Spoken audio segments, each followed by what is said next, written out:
Hi everybody, Jeremy Cordeaux, Peter Clayton's behind the camera. Welcome to The Garage and the Court of Public Opinion for a Wednesday.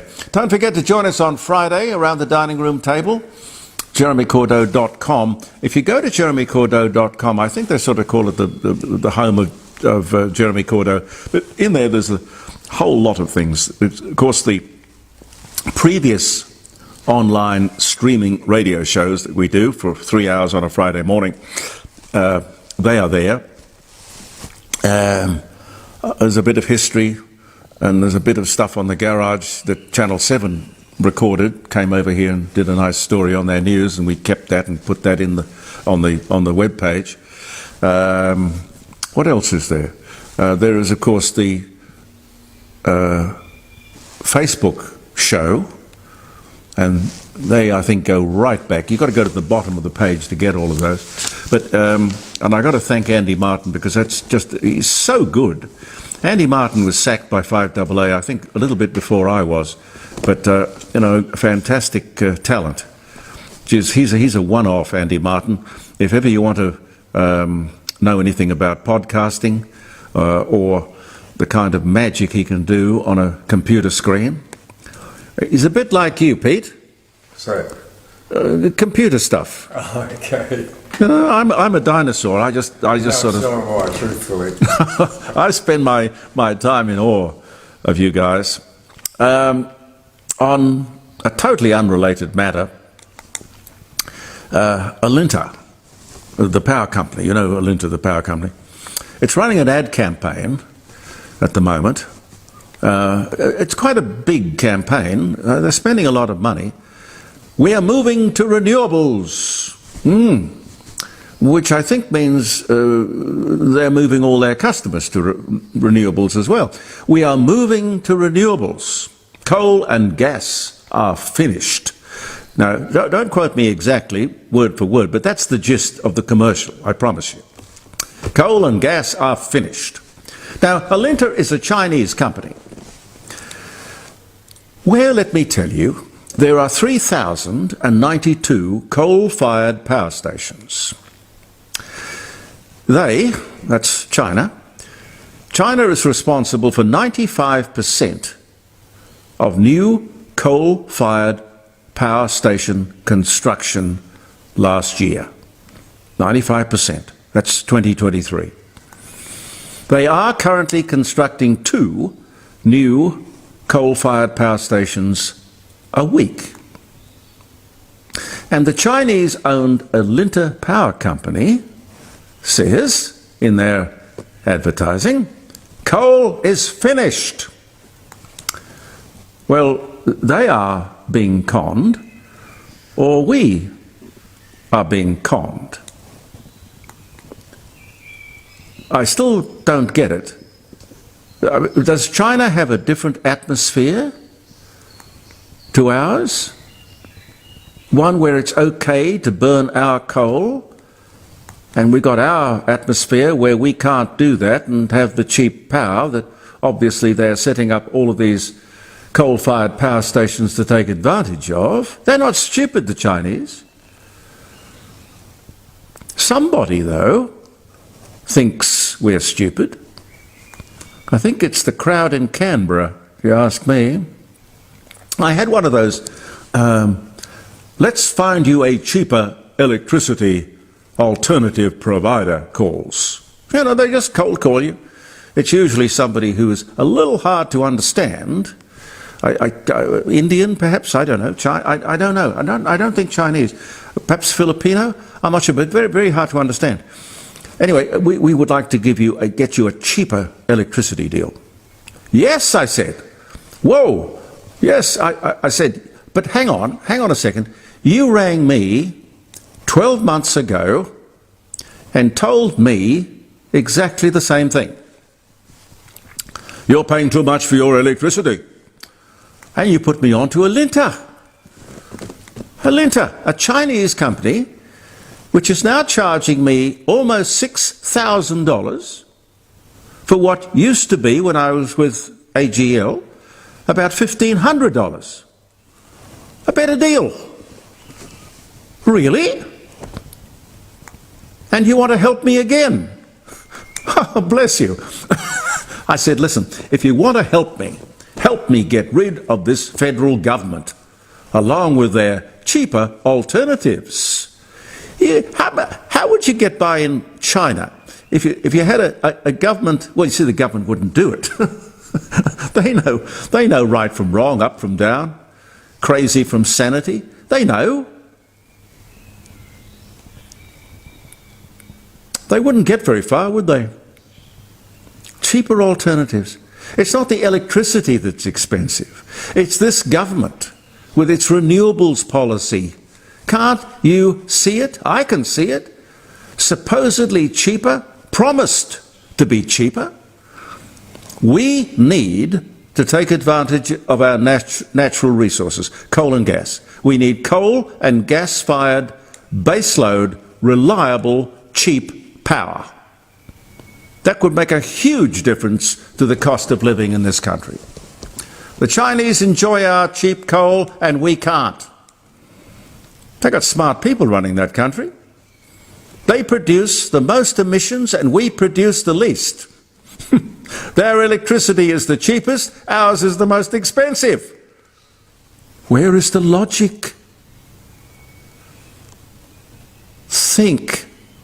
I keep asking you. Think. Just get rid of this government and we fix this problem and many of the others that spring from this push for alternatives and this huge boost to the cost of living.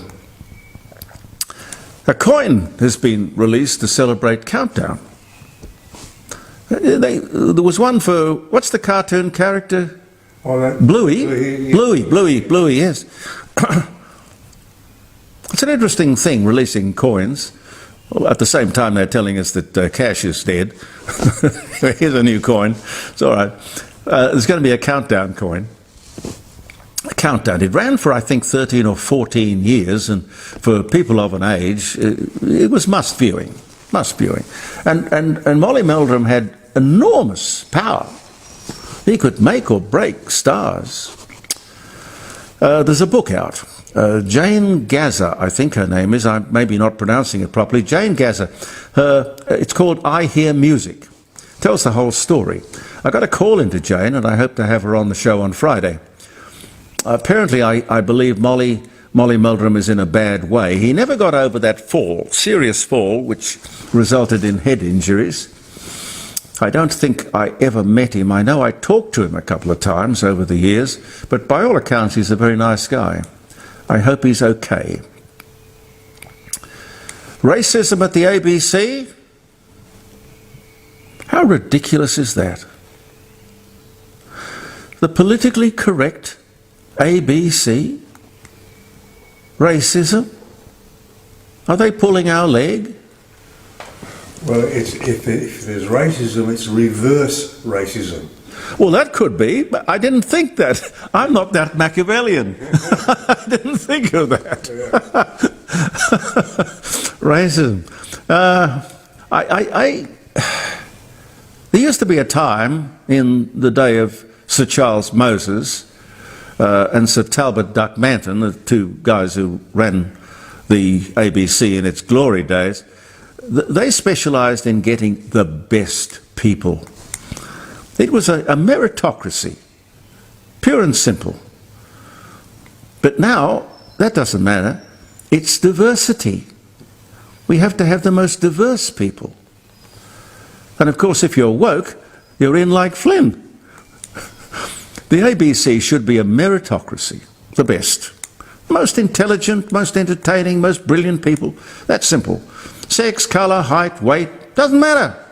Politics definitely shouldn't matter.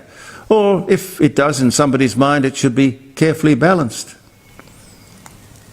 Let's not let their love of diversity exclude conservatives, of which I cannot think they have one.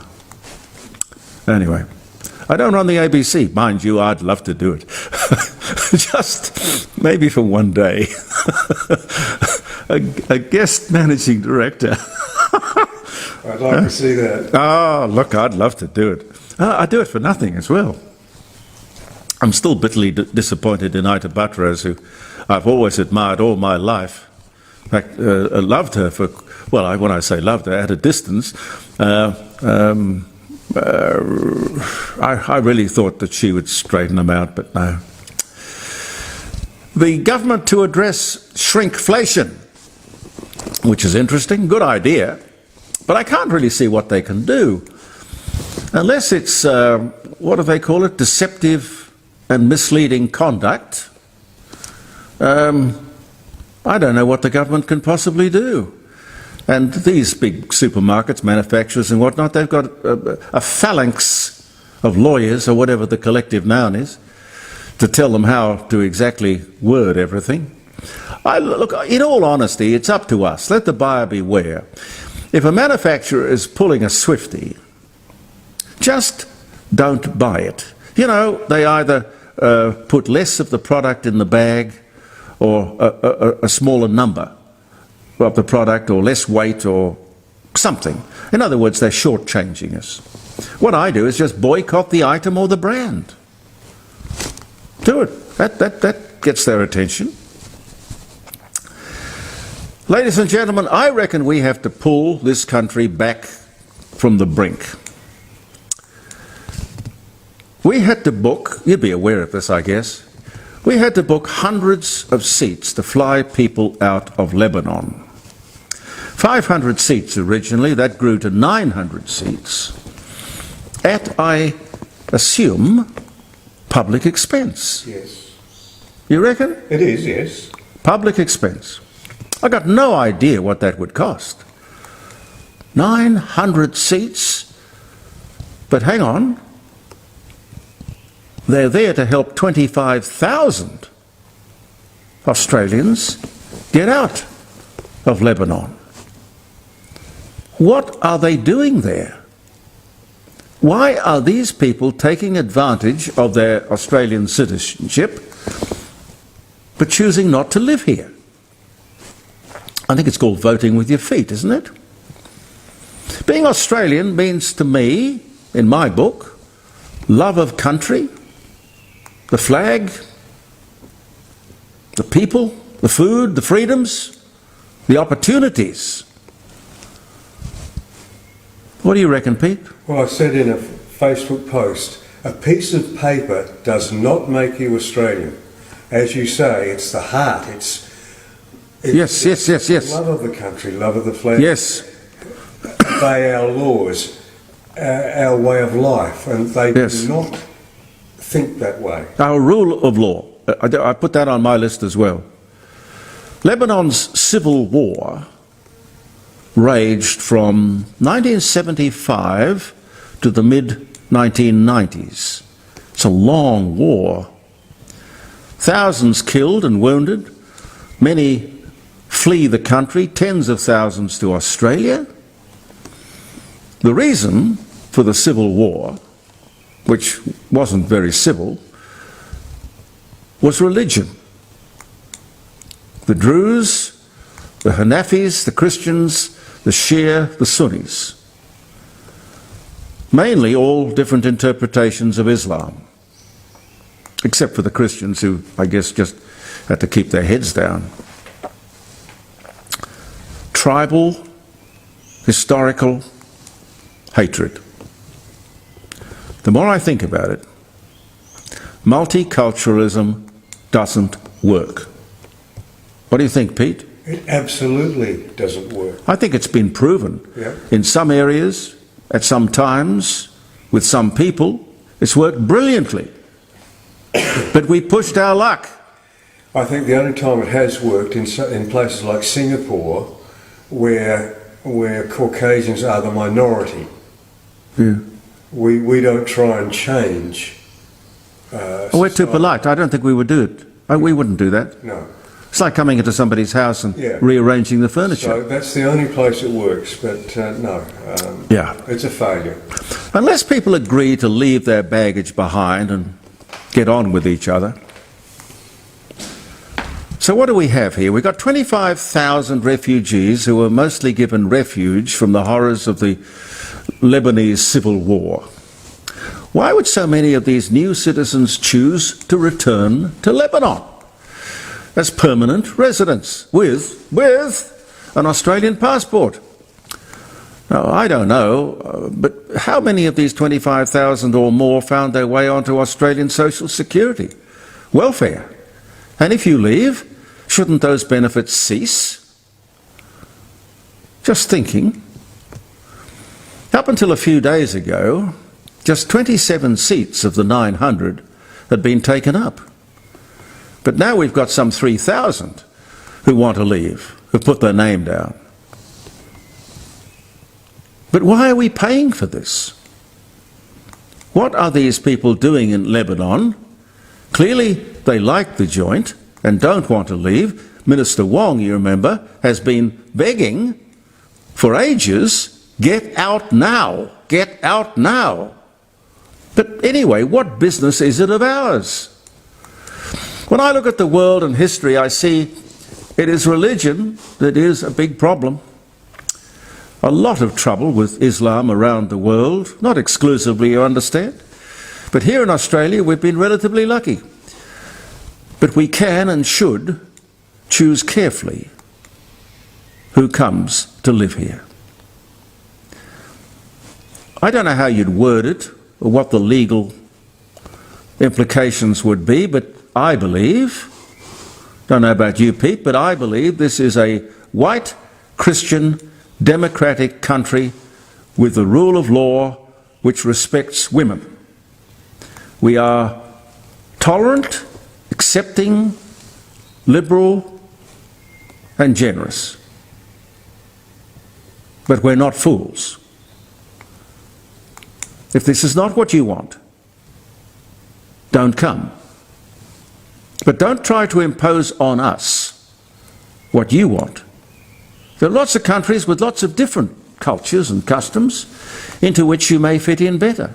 Haiti, Africa, the Middle East, parts of Asia, some frighteningly dangerous countries, mind you. You'll never convince me that we should expose our country and our people to any kind of risk. And don't get me wrong, it is our fault, or at least partly our fault, if people think they can come to Australia and be anything other than Australians. Surely we have the right to protect our culture as cultures all over the world protect themselves. It's as old as history, isn't it? When in Rome, do as the Romans. People and their culture have to be compatible, not alien, complementary, not combative. Assimilation should be the base requirement. And no, you can't kill your daughter because she falls in love with somebody outside your religion. How much time have I got, Pete? A couple of minutes. Okay. Maybe I should leave it there because I wanted to talk about the car industry. And I wanted to, or maybe just in simple preparation for next week. We might do it around the dining room table. If you got your mobile phone there and you go to Google,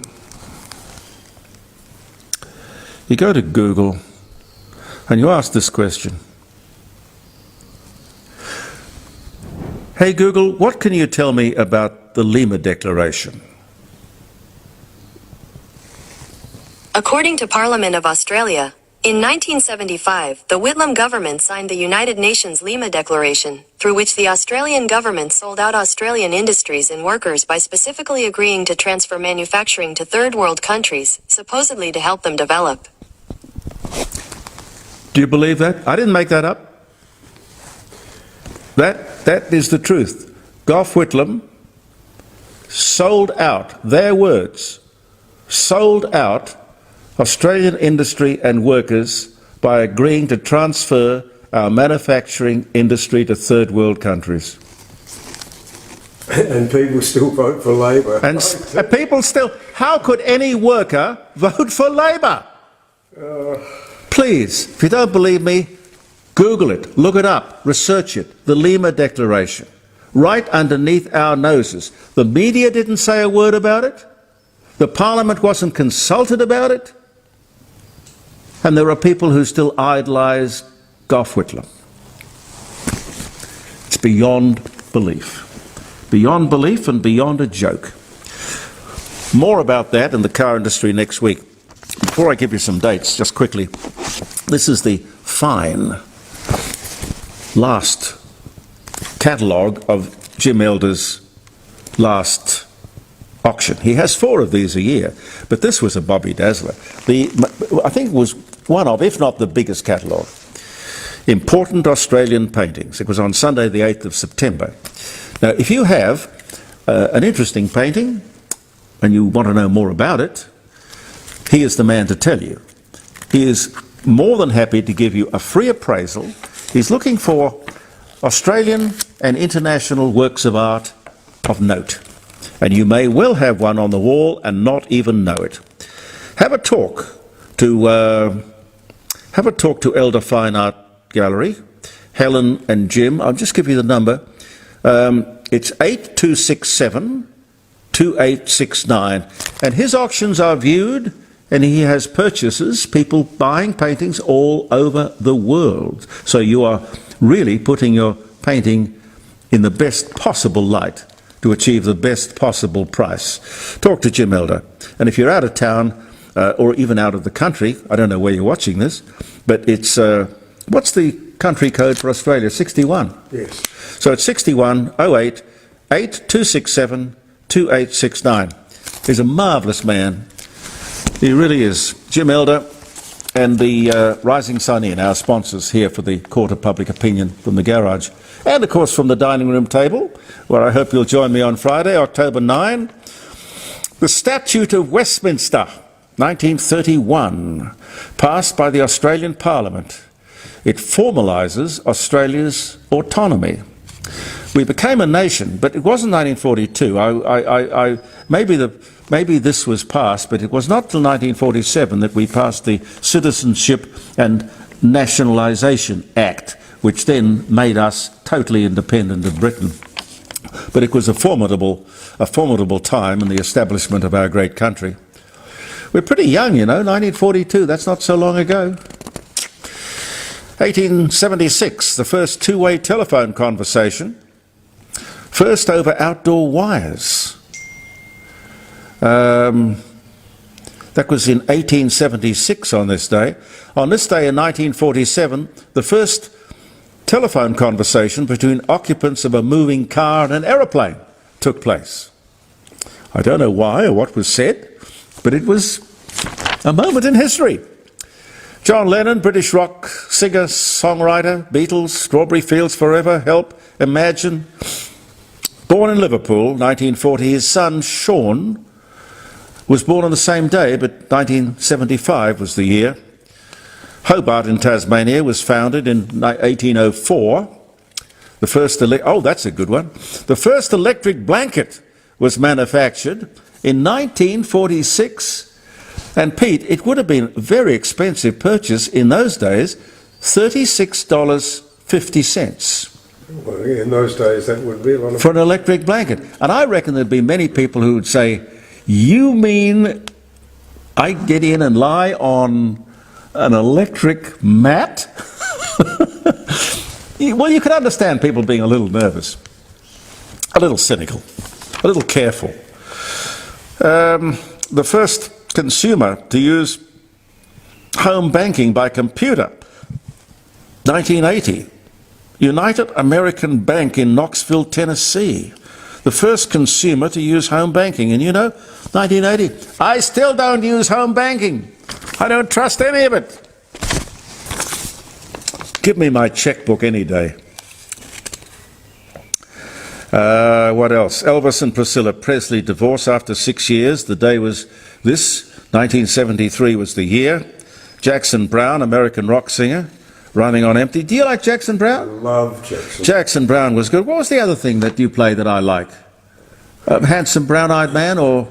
No, that's not. What is it? Jackson Browne. Jackson Browne. I there's so many. One of my favourites is Looking Into You. Yeah. None of these and nothing else can ever match the beauty that I've seen looking into you. That's pretty words. Yeah, Jackson Browne, 1948. Oskar Schindler, the Austrian businessman and subject of the novel Schindler's Ark, and later the film Schindler's List, dies at 66 on this day in 1974. And the first transcontinental flight by a woman is completed. Laura Ingalls was her name, 1930. I'll give you one more. The great Morris West, Australian novelist. I spoke to him several times over the years. Morris West, he wrote Shoes of the Fisherman and many, many wonderful, wonderful books. He died at 83 on this day in 1999. Have yourself a wonderful what's left of the week, ladies and gentlemen, and I do hope you'll join us around the dining room table. Who have we got on Friday?